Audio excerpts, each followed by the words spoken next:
Meditim për kohën e kreshmeve, e djela e tretë e kreshmës, tempulli i Zotit dhe adhurimi në shpirt e në të vërtetë.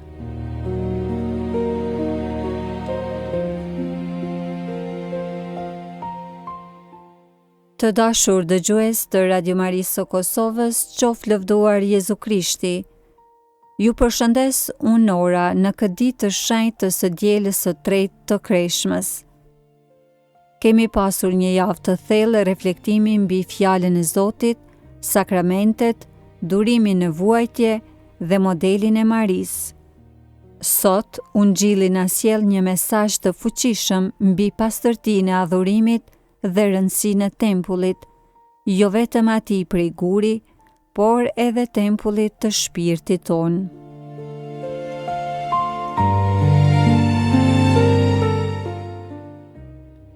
Për sot, le të dëgjojmë një pjesë nga Ungjilli sipas Gjonit, kapitulli 2, vargjet 13 deri 25, ku përshkruhet dëbimi i tregtarëve nga tempulli.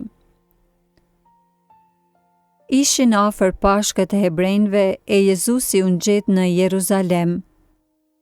Në tempull gjeti shitës qesh, dele shepëllumbash dhe këmbyes të hollash duke ndenjur aty. Atëherë punoi një frushkull konopësh dhe i dëboi nga tempulli të gjithë së bashku me dele e me qe. Këmbyesve u derdhi të hollat dhe u rrëzoi tavolinat.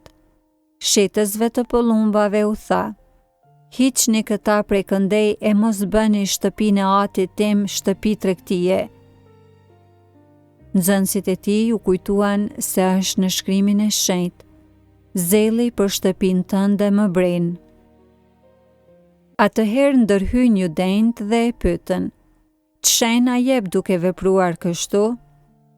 Jezusi ju përgjigj: "Rënojeni këtë tempull e unë do ta rindërtoj për 3 ditë." 46 vjet zgjati ndërtimi i këtij tempulli, i u përgjigjën judejt: "E ti do ta ndërtosh për 3 ditë?"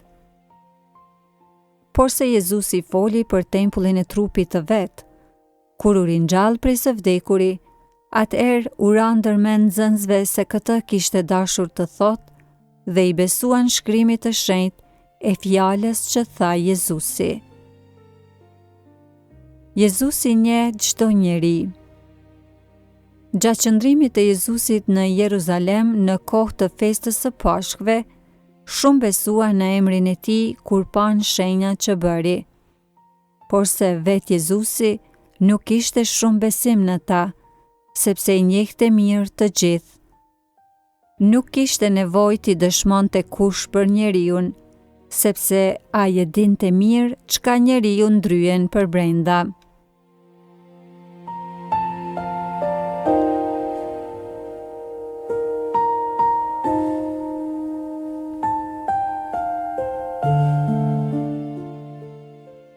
Të dashur dëgjues, ajo pjesë në shkrimet e shenjta ku ne shohim se si Jezusi i dëbon tregtarët nga tempulli, paraqet për ne një imazh të fuqishëm dhe ndoshta të papritur.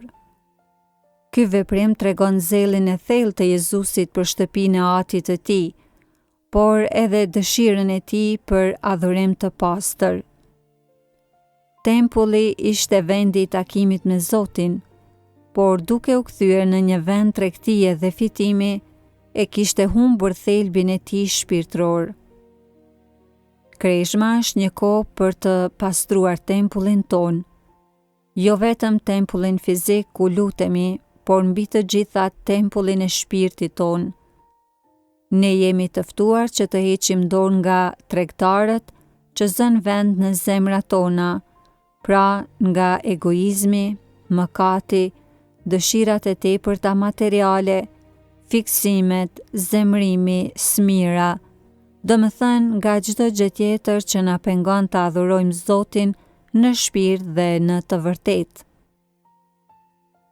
Fjalët e Jezusit: "Rënojeni këtë tempull e unë do ta rindërtoj për 3 ditë", na zbuloi një të vërtetë edhe më të thellë. Ai nuk po fliste vetëm për tempullin prej guri, por për trupin e tij, i cili do të rrëzohej në kryq dhe do të ringjallej pas 3 ditësh. Trupi i Krishtit është tempulli i ri dhe përmes tij ne kemi qasje të drejtë për drejtë tek Ati. Për më tepër, Shën Pali na mëson se trupi juaj është tempulli i Shpirtit Shenjtë. Lexojmë tek letra drejtuar Korintasve kapitulli 1. Kjo do të thotë se çdo njeri prej nesh është një tempull i gjallë i Zotit. Le ta pyesim pak veten, si e trajtojmë ne këtë tempull? A e mbajmë të pastër apo e lëm të mbushet me zhurmë, me gjëra të kota dhe me mëkate? Kjo e diel nafton që të bëjmë një vetëshqyrtim, një analizë të ndërgjegjës sonë, përmes pyetjeve të tilla si: apo e adhurojmë Zotin me gjithë zemrën, mendjen dhe forcën tonë? Apo e vendosim atë në qendër të jetës sonë, apo kemi zëvendësuar me idhuj të tjerë? Pra, krezhma është mundësia ideale për të dëbuar çdo gjë që na pengon të kemi një marrëdhënie të pastër dhe të sinqertë me Zotin.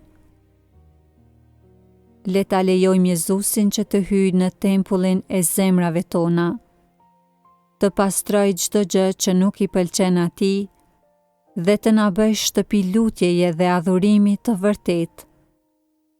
Pikërisht ky pastrim do të na përgatisë për gëzimin e Pashkës.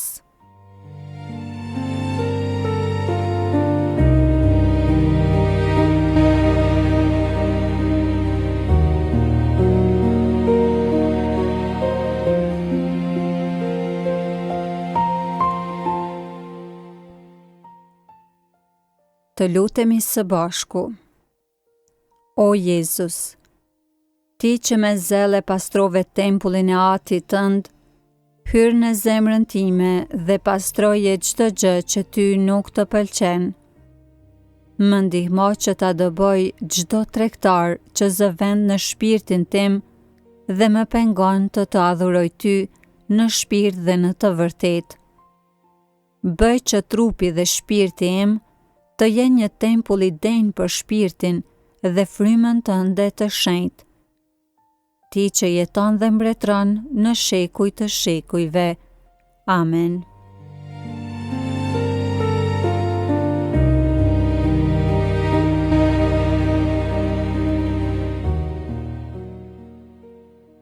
Të dashur dëgjues, për këtë të diel, ju ftoj që të merrni një vendim konkret me qëllim që ta pastroni tempullin tuaj.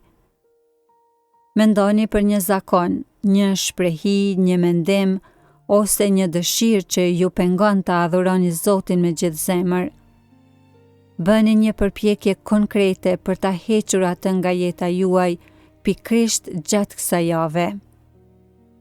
Për shembull, shmangni thashethemet, kufizoni kohën në rrjetet sociale, ose bëni një vepër bamirësie. Lëreni këtë akt pastrimi që t'ju afroj më shumë me Zotin. Zoti ju bekoft dhe ju udhëheq në këtë ditë të shenjtë. Ju presim nesër për meditimin e radhës. Hiri i Zotit qoftë me ju.